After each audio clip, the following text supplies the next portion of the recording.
J'étais assise à cette table, entourée de gens qui riaient et trinquaient, quand mon fils m'a regardé droit dans les yeux et a déclaré à l'assemblée qu'il avait tout construit lui-même, que je ne l'avais jamais vraiment aidé à rien d'important. Le silence qui a suivi n'a duré qu'une seconde avant que des rires polis ne fusent. Mais pour moi, ce fut une éternité figée, où chaque cellule de mon corps a enregistré cette trahison. Je suis tellement contente que vous soyez là. Si vous regardez cette vidéo, n'hésitez pas à la liker et à vous abonner à la chaîne. Et dites-moi dans les commentaires d'où vous tenez mon histoire. Je veux savoir où elle en est. 28 ans. C'est le temps que j'ai consacré à construire la vie de Julien, mon fils unique, ma fierté, ma raison de me lever chaque matin avec un but. Je n'étais pas une mère riche. Je ne l'ai jamais été. J'ai travaillé comme secrétaire dans un cabinet comptable à Lyon pendant des décennies.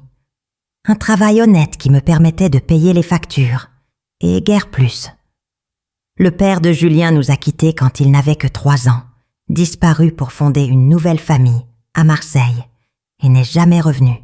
Il n'a jamais envoyé 1 euro, n'a jamais appelé pour son anniversaire, effaçant simplement notre existence de sa vie comme on supprime un fichier indésirable d'un ordinateur.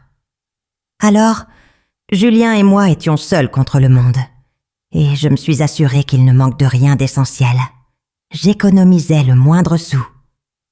Pendant que mes collègues déjeunaient au restaurant, j'apportais mon propre repas. Tandis qu'elles renouvelaient leur garde-robe à chaque saison, je portais les mêmes vêtements pendant des années. Mon appartement à Lyon était petit, modeste, mais toujours propre et accueillant. Tout ce qui me restait de mon salaire, et ce n'était pas grand-chose, était consacré à l'avenir de Julien. J'ai payé sa scolarité dans une école privée, car l'école publique du quartier n'était pas à la hauteur. J'ai financé ses cours d'anglais et d'informatique, car je savais que ses compétences seraient essentielles dans le monde moderne. Lorsqu'il a voulu suivre une année préparatoire à l'université, j'ai fait des heures supplémentaires pendant 6 mois pour la financer. Je ne me suis jamais plainte, je n'ai jamais rien demandé en retour. C'était mon rôle de mère, et je l'ai assumé avec fierté. Julien a été admis à l'université à Paris, une nouvelle qui m'a remplie de joie. Il a choisi la gestion d'entreprise et rêvait de travailler dans le monde des affaires parisien. Paris était cher, bien plus cher que Lyon. Mais je me suis adaptée. Je lui envoyais de l'argent tous les mois pour l'aider à payer ses dépenses et j'ai réduit les miennes encore davantage. J'ai résilié mon abonnement au câble, j'ai commencé à acheter mes vêtements dans des friperies et j'ai appris à faire les réparations moi-même au lieu de faire appel à des professionnels. Chaque sacrifice en valait la peine lorsqu'il m'appelait, tout excité, pour me parler de ses cours, de ses projets, de ses ambitions. Après avoir obtenu son diplôme et décroché son premier emploi dans une agence de marketing digital, Julien rêvait de louer son propre appartement à Paris. Rien d'étonnant. Il entamait sa vie d'adulte. Mais un problème se posait. Pour louer dans la capitale française, et surtout un appartement correct, il faut un garant dont les revenus représentent 3 fois le loyer.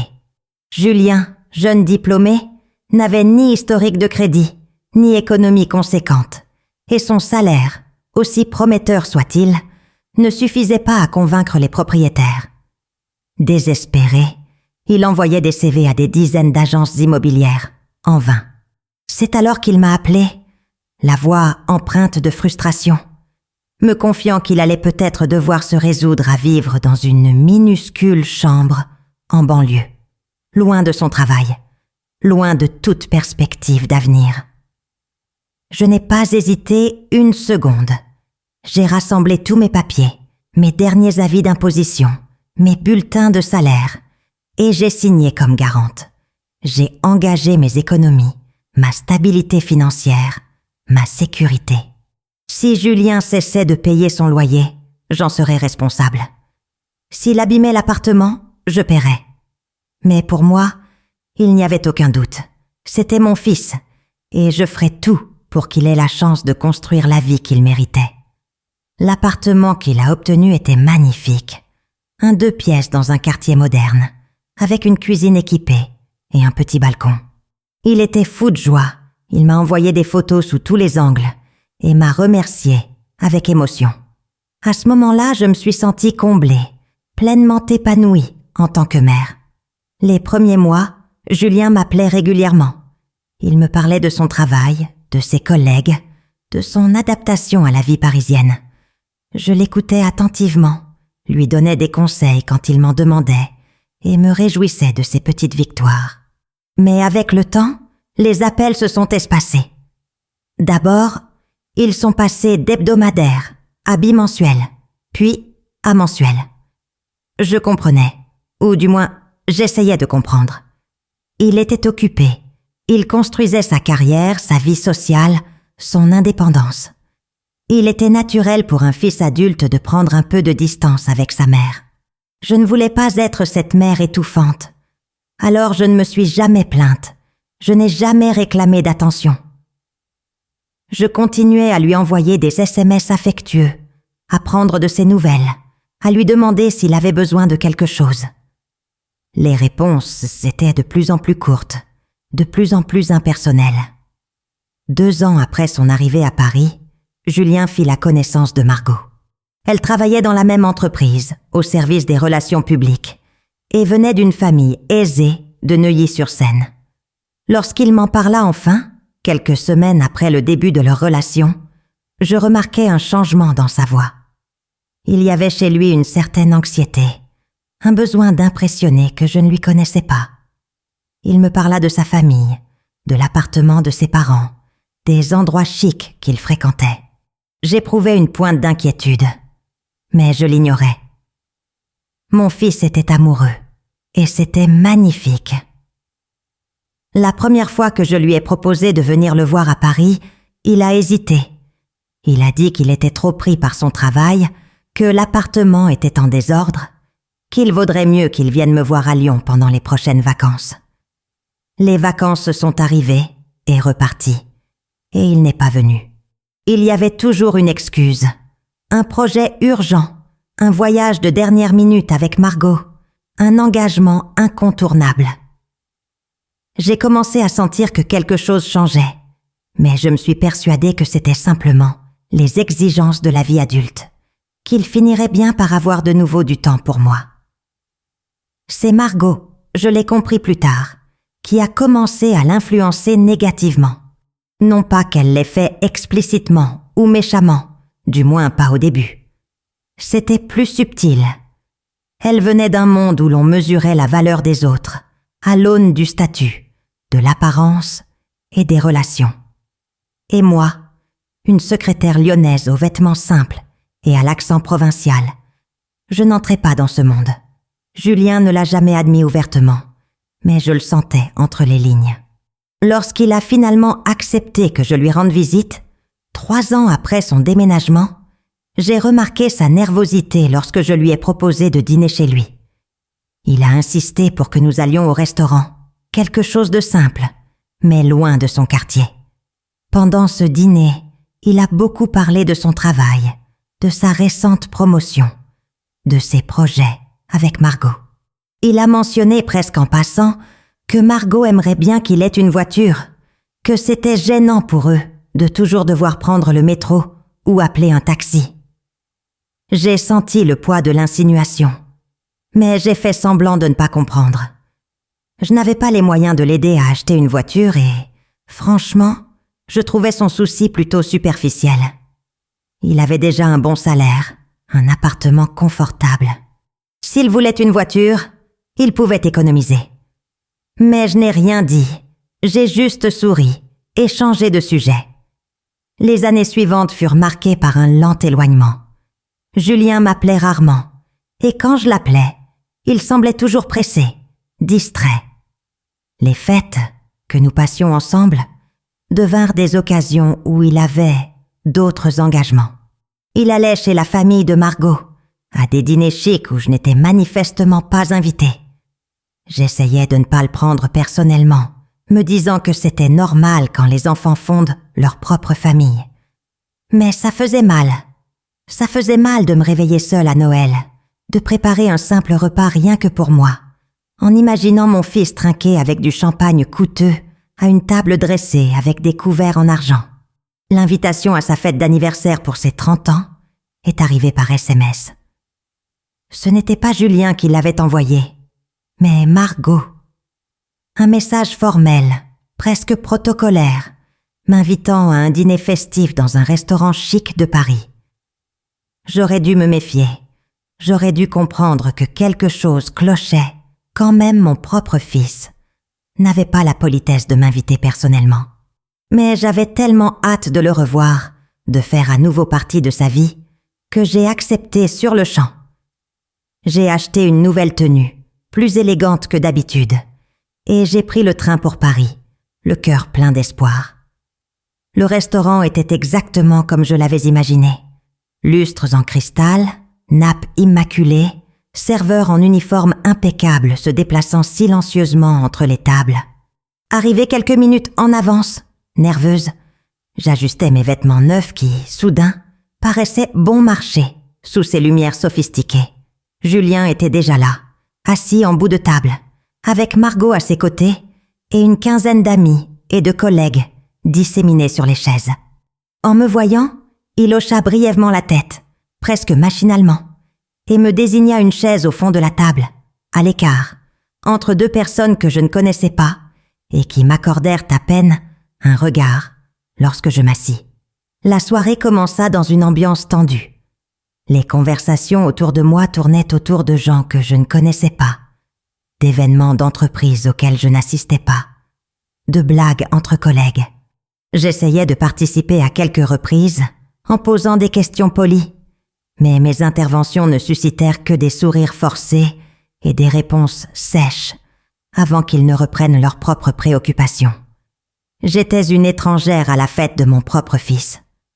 Margot rayonnait, racontant à tout le monde son récent voyage en Italie avec Julien, les hôtels de charme, les restaurants étoilés, les domaines viticoles prestigieux.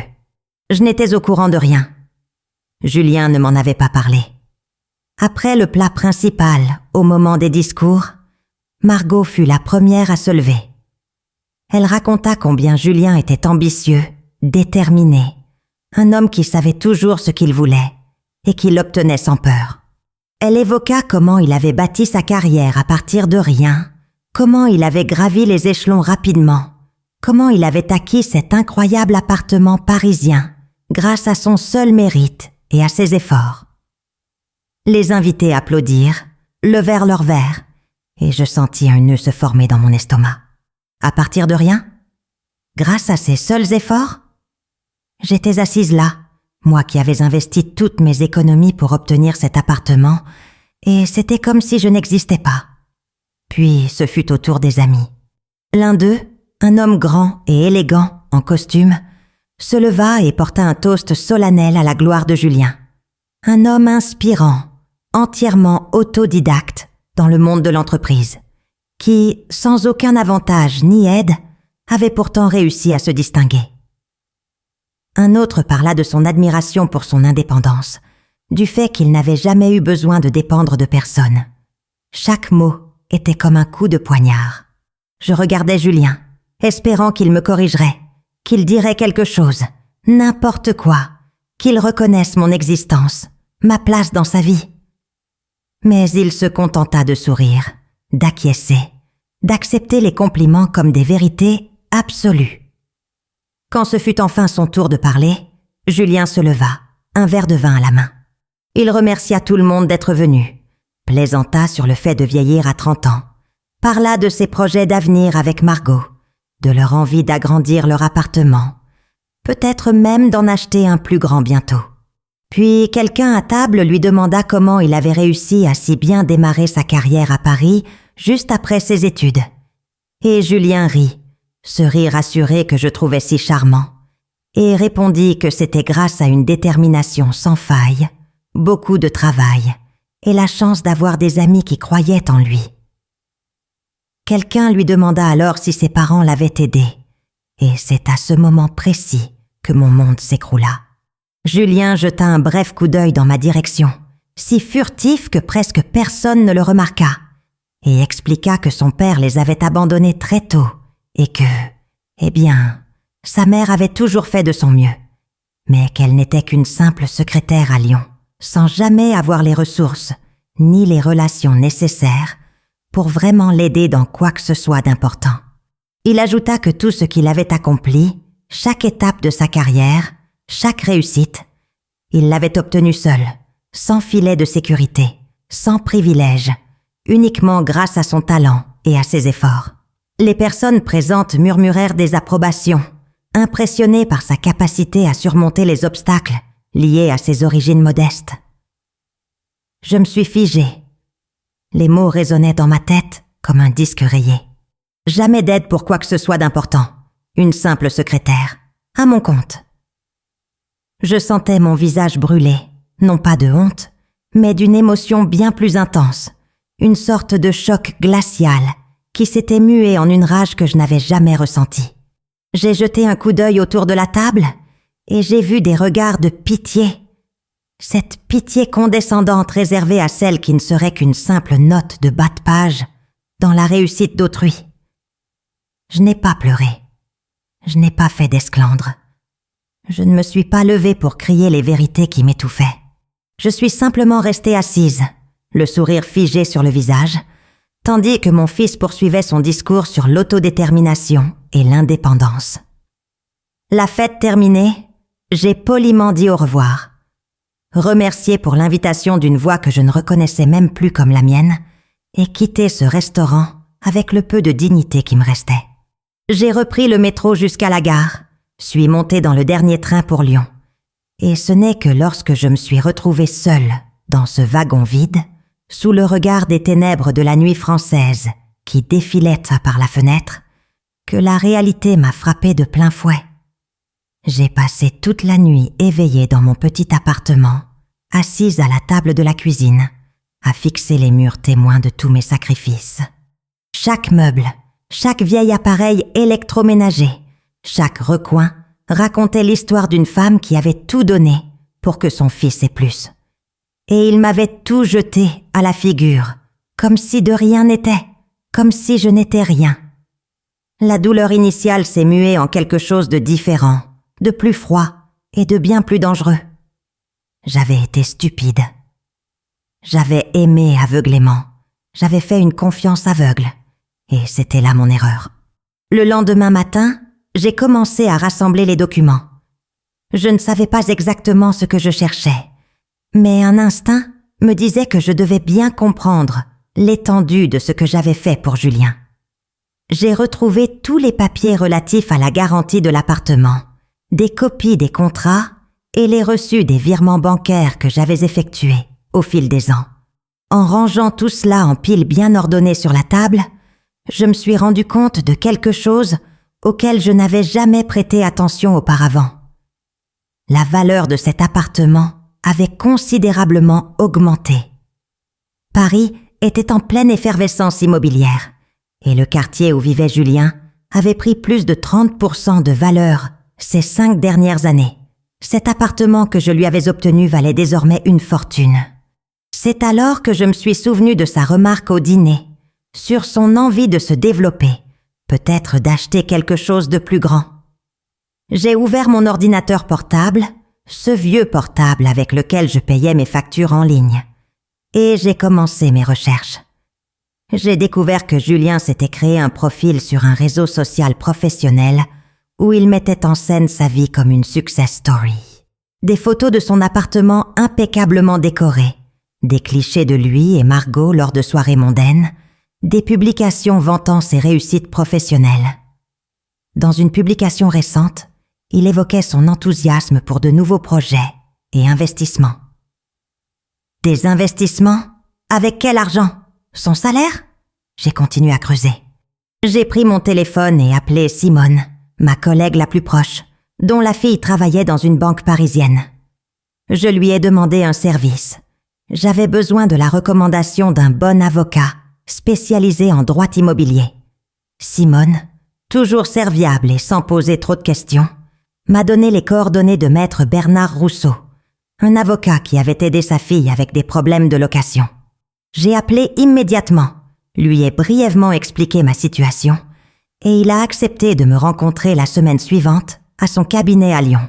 Maître Rousseau était un homme d'une 60aine d'années, aux cheveux gris et au regard perçant, qui semblait lire les gens comme on lit les contrats. Assis dans son bureau austère, aux étagères croulant sous les codes juridiques, je lui racontais toute l'histoire. Je lui parlais de la caution, des années de soutien financier, de l'humiliation subie le jour de mon anniversaire. Il écouta en silence, prenant quelques notes de temps à autre, jusqu'à ce que j'aie terminé. Puis, il demanda à voir tous les documents que j'avais apportés. Il passa près d'1 heure à examiner chaque document, chaque clause du contrat de cautionnement, chaque reçu. Finalement, il ôta ses lunettes, me regarda avec un air mi-surpris, mi-satisfait, et prononça une phrase qui changea tout. En tant que caution principale et unique du contrat, je bénéficiais de droits légaux spécifiques, souvent méconnus. Je pouvais, moyennant un préavis de 30 jours et une justification valable, demander la révocation de ma caution. Cette révocation ne serait pas automatique, mais si je pouvais prouver un changement de ma situation financière ou un risque de défaut de paiement, le propriétaire serait tenu d'exiger de Julien la désignation d'un nouveau cautionneur ou d'une nouvelle garantie bancaire. Plus important encore, Maître Rousseau découvrit, après une enquête plus approfondie, que Julien avait en réalité récemment sollicité un prêt. Un prêt conséquent, garanti par l'appartement pour attester de sa solvabilité. La banque avait approuvé le prêt, partant du principe qu'il disposait de ce logement stable et sûr. Si la garantie était retirée et que le propriétaire exigeait de nouvelles garanties que Julien ne pourrait fournir immédiatement, cela déclencherait un effet domino. La banque réexaminerait le prêt, le propriétaire pourrait paniquer et envisager de ne pas renouveler le bail, et Julien se retrouverait dans une situation extrêmement précaire. C'est à ce moment précis, assise dans ce bureau, écoutant l'avocat détailler les implications juridiques, que j'ai ressenti une transformation radicale. Ma douleur s'était muée en détermination. Mon fils avait bâti son château d'arrogance sur les fondations que j'avais posées, et il était temps pour lui d'apprendre ce qui arrive quand on enlève les fondations d'un édifice. Le plan fut exécuté avec une précision chirurgicale. Maître Rousseau prépara toute la documentation nécessaire, et je signai les papiers d'une main ferme. La lettre officielle fut envoyée au propriétaire de l'appartement de Julien, l'informant de mon intention de retirer ma garantie après le préavis de 30 jours.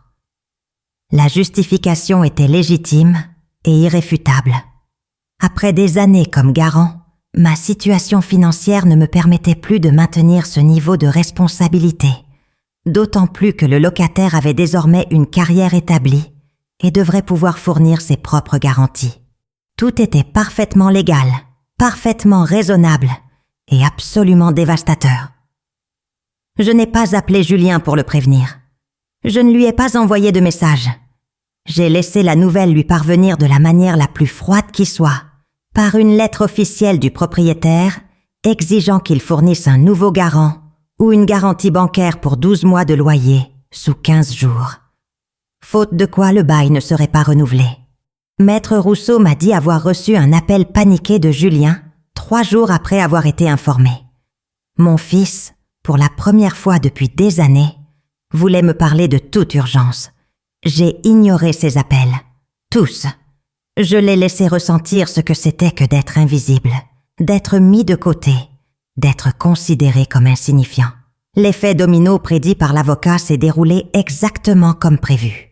La banque qui avait accordé à Julien un prêt pour un investissement qu'il comptait réaliser avec un associé a immédiatement revu les conditions du prêt en apprenant sa situation de logement précaire. Julien n'avait pas assez d'économies à offrir en garantie au propriétaire, car il avait déjà engagé toutes ses ressources pour ce prêt. Il n'avait pas non plus de famille pouvant se porter garante. Son père avait disparu depuis des décennies, et il était enfant unique. Quant à la famille de Margot, Ils auraient pu l'aider, mais cela aurait signifié leur avouer que toute cette image d'indépendance et de réussite personnelle n'était qu'une imposture. C'est Margot qui a fini par révéler l'affaire. Lors d'un dîner entre amis, elle a mentionné, semblant chercher conseil, que Julien rencontrait des problèmes inattendus avec son appartement à cause de la garante initiale, qui se trouvait être sa mère. Un des amis connaissait quelqu'un présent à ce dîner d'anniversaire. Les pièces du puzzle ont commencé à s'assembler, des conversations ont eu lieu, et en moins de 2 semaines, tout le cercle social de Julien était au courant. Celui qui s'était vanté d'avoir tout construit lui-même était sur le point de perdre son appartement, parce que sa mère, cette simple secrétaire qui ne l'avait jamais aidé pour rien d'important, lui avait retiré le soutien qu'elle lui avait toujours apporté, le soutenant discrètement, à chaud, à Ketap. L'humiliation publique subie par Julien fut bien plus profonde que tout ce que j'aurais pu orchestrer.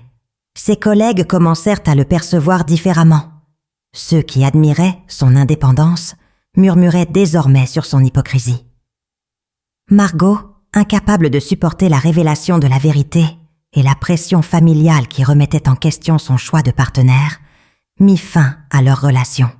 L'investissement que Julien comptait réaliser grâce au prêt échoua lorsque son associé se retira, refusant de s'associer à quelqu'un dont la stabilité financière s'était révélée si fragile. Julien finit par trouver un appartement plus petit, dans un quartier moins huppé, qu'il pouvait se permettre sans garant, grâce à son seul salaire. Il dut vendre des meubles, réduire drastiquement son niveau de vie et se rendre à l'évidence. Le château qu'il croyait avoir bâti n'était en réalité qu'un château de sable, reposant sur des fondations qu'il avait cyniquement négligées. Quant à moi, j'ai utilisé l'argent que j'avais économisé toutes ces années, ce fonds d'urgence que j'avais mis de côté au cas où Julien aurait besoin de moi, et j'ai fait quelque chose que je n'avais jamais fait de ma vie. J'ai investi en moi-même. Je me suis inscrite à une formation avancée en comptabilité, quelque chose que j'avais toujours voulu faire, mais pour lequel je n'avais jamais eu le temps, car j'étais occupée à réaliser les rêves d'un autre. À 54 ans, j'ai obtenu une promotion grâce à mes nouvelles qualifications. J'ai commencé à voyager, de courts séjours, rien d'extravagant, mais j'ai vu des endroits dont je n'avais fait que rêver. Je me suis fait de nouvelles amies, des femmes de mon âge qui, elles aussi, redécouvraient qui elles étaient en dehors de leur rôle de mère et d'aidante. Julien m'a envoyé une lettre 6 mois plus tard, une longue lettre manuscrite, pleine d'excuses et enfin de reconnaissance.